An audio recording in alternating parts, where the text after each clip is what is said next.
جی السلام علیکم جی، میں وقاص احمد ٹرو پیٹریٹ چینل کی طرف سے آپ کے سامنے پھر حاضر خدمت ہوں، اور آج ہم جا رہے ہیں آپ کے بہت اہم معلومات دینے۔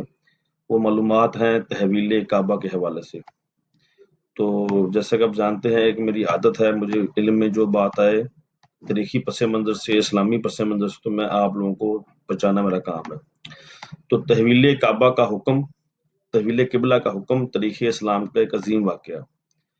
اس بارے میں یہ رائٹر ہیں جی ایکسپریس نیوز میں عبد القادر شیخ صاحب، تو انہوں نے بتایا کہ جناب کس طرح یہ سارا معاملہ ہوا۔ تحویل قبلہ کا مطلب ہے جب ہم مسلمان بیت المقدس کی طرف منہ کر کے نماز پڑھتے تھے، تو جب اللہ کی طرف سے حکم آیا کہ آج کے بعد آپ نے بیت اللہ شریف کعبۃ اللہ کی طرف منہ کر کے نماز پڑھنا ہے، تو اس کا ایک پس منظر ہے، ہسٹری انہوں نے بیان کی ہے عبد القادر شیخ صاحب نے، تو میں آپ تک پہنچا رہا ہوں۔ اس میں دیکھیں انہوں نے لکھا ہوا کہ سمجھنے کے لیے ضروری ہے کہ قبلے کی تاریخ پر ایک مختصر سے نظر ڈالی جائے۔ تو انہوں نے بتایا جی کعبہ، یہ نام کعبہ کی تقیب یعنی مربع ہونے کی وجہ سے پڑ گیا۔ لغوی معنی اس کے یہ ہیں ہر مربع عمارت کو کعبہ کہا جاتا ہے۔ انہوں نے بتایا جی قرآن حکیم کی سورہ آل عمران آیت نمبر 96 میں اس کا پرانا نام بکہ آیا ہے، جس کے معنی توڑ دینے کے ہیں۔ گویا کعبہ کو بکہ اس لیے بھی کہتے ہیں کہ یہ سرکش لوگوں کی گردن توڑ دیتا ہے۔ بعد میں یہی نام شہر مکہ کا بھی پڑ گیا۔ کعبہ کی تعمیر کے سلسلے میں مختلف روایات آئی ہیں۔ ارزقی لکھتے ہیں کہ کعبے کی تعمیر فرشتوں نے کی تھی، اس وقت حضرت آدم علیہ السلام پیدا بھی نہیں ہوئے تھے۔ اس کے اسباب میں حضرت زین العابدین رضی اللہ تعالیٰ عنہ سے منقول ایک روایت، اور ایک روایت حضرت ابن عباس رضی اللہ تعالیٰ عنہ سے نقل کی ہے۔ النودی نے بھی تہذیب الاسماء واللغات میں فرشتوں کی تعمیر کا ذکر کیا ہے۔ اس کے بعد حضرت آدم علیہ السلام نے کعبے کی تعمیر کروائی، اور ایک اور روایت میں حضرت نوح علیہ السلام کے حج کا بھی ذکر ملتا ہے۔ تو یہ آپ بتانے کا مقصد یہ ہے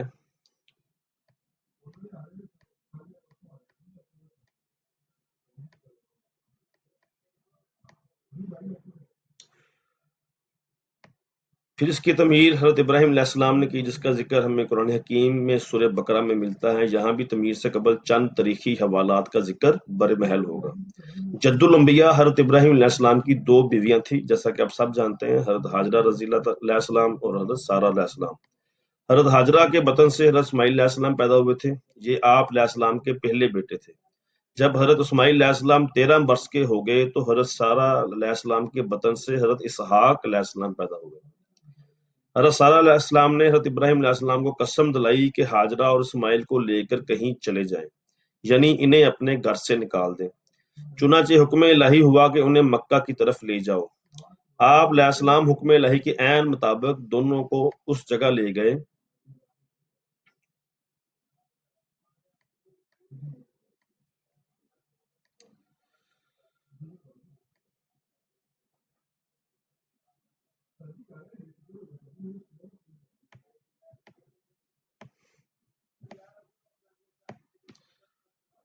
دونوں کو اس جگہ لے آئے جہاں آج مکہ مکرمہ یعنی بیت الحرام ہے۔ یہ بھی آب و گیا صحرا تھا۔ آپ علیہ السلام نے ان دونوں کے قریب کھجور کا ایک تھیلا اور پانی کا مشکیزہ رکھ دیا اور شام کی جانب چل دیے۔ بی بی ہاجرہ دوڑتی ہوئی آئیں اور پوچھا آپ کہاں جا رہے ہیں اور ہمیں کس پر چھوڑے جا رہے ہیں؟ آپ علیہ السلام نے جواب دیا اللہ پر۔ پھر پوچھا کیا اللہ نے آپ علیہ السلام کو حکم دیا ہے؟ فرمایا ہاں۔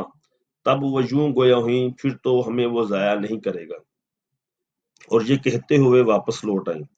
حضرت ابراہیم علیہ السلام کچھ آگے بڑھ کر دعا گو ہوئے، اے پروردگار، میں نے اپنی اولاد کو ایک بنجر زمین وادی میں چھوڑ دیا ہے جو تیرے حرمت والے گھر کے پاس ہے، کہ وہ نماز قائم کریں تو لوگوں کو ان کی طرف مائل کر دے، تو لوگوں کو ان کی طرف مائل کر دے اور انہیں پھل عطا فرما کہ وہ تیرا شکر ادا کر سکیں۔ سورہ ابراہیم آیت نمبر 37۔ نبی کی دعا تھی، اثر کیوں نہ ہوتا، فوراً ہی قبیلہ بنو جرہم کا قافلہ وہاں سے گزرا۔ انہوں نے بی بی ہاجرہ علیہ السلام سے وہاں قیام کی اجازت چاہی جو منظور کر لی گئی۔ پھر ہاجرہ علیہ السلام نے اسی قبیلے میں حضرت اسماعیل علیہ السلام کی شادی کر دی، جس کے بعد حضرت ہاجرہ کا انتقال ہو گیا۔ اس دوران 2 مرتبہ حضرت ابراہیم علیہ السلام مکہ مکرمہ تشریف لائے تھے۔ مگر یہاں قیام نہیں فرمایا تھا، مگر جب تیسری مرتبہ تشریف لائے تو آپ علیہ السلام کو حکم ہوا ابراہیم کعبے کی تعمیر کرو۔ آپ علیہ السلام نے حکم خداوندی کا اظہار اپنے پیارے بیٹے اسماعیل علیہ السلام سے کیا۔ بیٹے نے عرض کیا، ابا جان حکم خداوندی کی اطاعت کیجیے۔ کعبے کی ابتدائی تعمیر کے اثار مٹ چکے تھے۔ حضرت ابراہیم علیہ السلام نے بیٹے کے ساتھ مل کر اسے از سر نو تعمیر کیا۔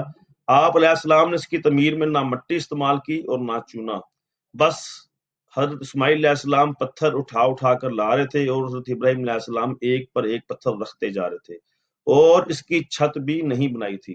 جب تعمیر بلند ہو گئی تو دونوں باپ اور بیٹے دعا کر رہے تھے، اے پروردگار ہم سے یہ قبول فرما، تو سننے والا اور جاننے والا ہے۔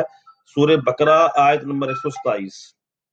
جب ابراہیم علیہ السلام کعبے کی تعمیر سے فارغ ہو گئے تو جبرائیل علیہ السلام آئے اور انہوں نے تمام مقامات حج دکھائے، پھر حکم دیا کہ لوگوں کو حج کے لیے بلاؤ، اعلان کر دیجئے لوگوں کو حج کے لیے وہ آئیں گے پیدل اور دبلی اونٹنیوں پر سوار، جو آئیں گی ہر وسیع گہرے راستے سے۔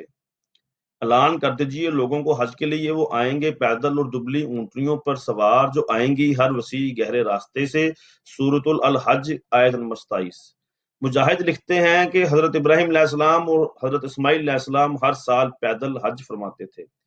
ان کے علاوہ دیگر 75 انبیاء علیہ السلام نے بھی حج کی سعادت حاصل کر چکے تھے۔ ایک اور روایت میں ہے کہ ہر نبی نے حج کیا تھا۔ کعبے کی تعمیر 11 بار ہوئی تھی، جس میں 8 بار قبل از اسلام اور 3 مرتبہ بعثت نبوی صلی اللہ علیہ وسلم کے بعد مختلف ادوار میں ہوئی۔ قبل از اسلام تعمیر میں یہ نام آتے ہیں: نمبر 1 فرشتے، نمبر 2 حضرت آدم علیہ السلام، نمبر 3 حضرت شیش علیہ السلام، نمبر 4 حضرت ابراہیم علیہ السلام، نمبر 5 امالکا، نمبر 6 بنو جرہم، وہی قبیلہ جنہوں نے حضرت حاجرہ علیہ السلام سے آ کر پناہ کی گزارش کی تھی، نمبر 7 کسا، نمبر 8 قریش، جس قبیلے سے آپ صلی اللہ علیہ وسلم تعلق رکھتے ہیں۔ بعد از اسلام، بیچ میں تھوڑا سا مسئلہ ہو رہا ہے، ڈسٹرب ہوں گے، چلیں۔ بعد از اسلام یہ نام تغیر کروانے میں شریک ہوئے: نمبر 9 عبداللہ ابن زبیر رضی اللہ تعالیٰ عنہ، نمبر 10 حجاج بن یوسف، نمبر 11 سلطان مراد رابع۔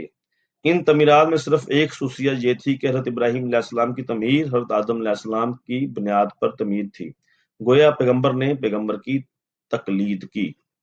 کعبے سے متعلق ایک دلچسپ حقیقت یہ ہے کہ اسے کسی بھی فرد یا بادشاہ نے ذاتی ملکیت قرار نہیں دیا، بلکہ عرب کے بت پرست اور مشرکین بھی اسے بیت اللہ ہی کہہ کر پکارتے تھے۔ اقبال نے کیا خوب کہا ہے کہ دنیا کے بت کدے میں پہلا وہ گھر خدا کا، ہم اس کے پاسباں ہیں وہ پاسباں ہمارا۔ ہر قوم اور ہر مذہب میں عبادات کے خاص امتیازی شاعر ہوتے ہیں، جن کے بغیر ان کی شناخت مشکل سے ہوتی ہے۔ یہ شاعر اکثر مستقل ہوتے ہیں، جنہیں اسلام کے بھی کچھ شاعر ہیں جو قرآن سے ثابت ہیں۔ نمبر 1 کوہ صفا و مروہ، سورہ بقرہ آیت نمبر 158، نمبر 2 مشعر حرام مزدلفہ میں، سورہ بقرہ آیت نمبر 198، نمبر 3 خدا کے نام کی چیزیں ان کی بے حرمتی سے منع کیا گیا ہے، سورہ مائدہ آیت نمبر 2، نمبر 4 خدا کی مقرر کی ہوئی ادب کی چیزیں ان کی عظمت رکھنا، سورۃ الحج آیت نمبر 32، نمبر 5 قربانی کے اونٹ، سورہ حج آیت نمبر 36۔ شاعر میں کوہ صفا مروہ کے ساتھ خدا کے نام کی چیزوں میں بیت اللہ بھی شامل ہے، جو اس وقت کم و بیش 1 ارب مسلمانوں کا قبلہ ہے۔ اب یہاں سوال یہ پیدا ہوتا کہ ایک بیت المقدس پہلے سے موجود تھا تو دوسرے کی ضرورت کیوں پیش آئی؟ یہاں اس کا جواب یہی ہو سکتا ہے کہ مسلمانوں کی عبادت میں سب سے پہلی عبادت نماز ہے، جو ہر روز پنجگانہ طور پر ادا کی جاتی ہے، انفرادی طور پر بھی اور اجتماعی طور پر بھی۔ اجتماعی طور پر امام کے اقتداء میں، جس کی تمام حرکات و سکنات کی مقتدی پیروی کرتا ہے۔ فقہا لکھتے ہیں اگر مقتدی ایسا نہیں کرے گا تو اس کی نماز ادا نہیں ہوگی، بشرطے کہ مقتدی کو کوئی شرعی عذر نہ ہو۔ ادائیگی نماز سے قبل نیت شرط ہے، اور پھر قبلہ روح ہو کر زبان سے الفاظ ادا کرنا، بس یہی ایک اصول ہے جس کی بنا پہ مسلمانوں کو علیحدہ قبلہ دیا گیا، جو ابراہیم علیہ السلام کی یاد تازہ کرنے کے لیے توحید کا خاص مظہر بنا۔ یہودی اور عیسائی بیت المقدس کو قبلہ سمجھتے تھے، مشرکین مکہ کفار مکہ کعبہ کو قبلہ سمجھتے تھے۔ حضور صلی اللہ علیہ وسلم مقامی ابراہیم کے سامنے نماز ادا فرماتے تھے جس کا رخ بیت المقدس کی طرف تھا۔ اسی طرح آپ کے پیش نظر دونوں قبلے رہتے تھے۔ اسی طرح آپ صلی اللہ علیہ وسلم نے 16 ماہ تک نمازیں ادا فرمائی، اور جب اسلام زیادہ پھیل گیا تو ضرورت کے تحت حکم ہوا تم اپنا رخ مسجد الحرام کی طرف پھیر دو، اور جہاں کہیں اور جہاں تم اپنا رخ مسجد الحرام کی طرف پھیرو، اور جہاں کہیں رہو اسی طرح منہ پھیرو۔ تم اپنا رخ مسجد الحرام کی طرف پھیرو، اور جہاں کہیں رہو اسی طرح منہ پھیرو۔ سورہ بقرہ آیت نمبر 142۔ یہ عظیم واقعہ وحی کی شکل میں نماز کے دوران مدینہ منورہ کی ایک مسجد میں پیش ہے، جو آج کل مسجد قبلتین کے نام سے مشہور ہے، یعنی دو قبلوں کی مسجد۔ اس میں چند سال قبل تک دو محرابیں تھی جو دو قبلوں کی نشاندہی کر رہی ہیں۔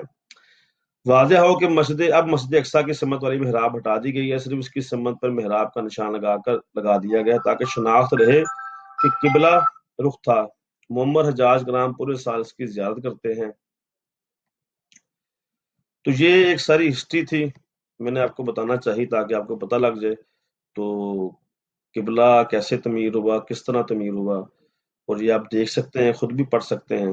یہ آپ کے لیے میں نے یہ سارا میں نے یہ دیکھیں جی، میں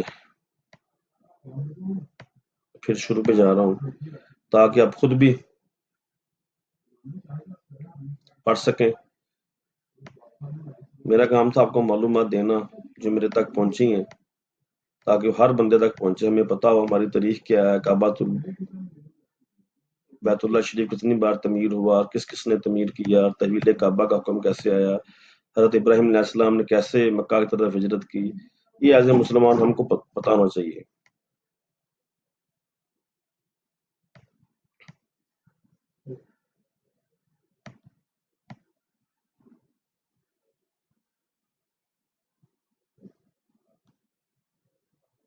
بہت شکریہ جی، امید کریں گے آپ کو اچھا لگے گا۔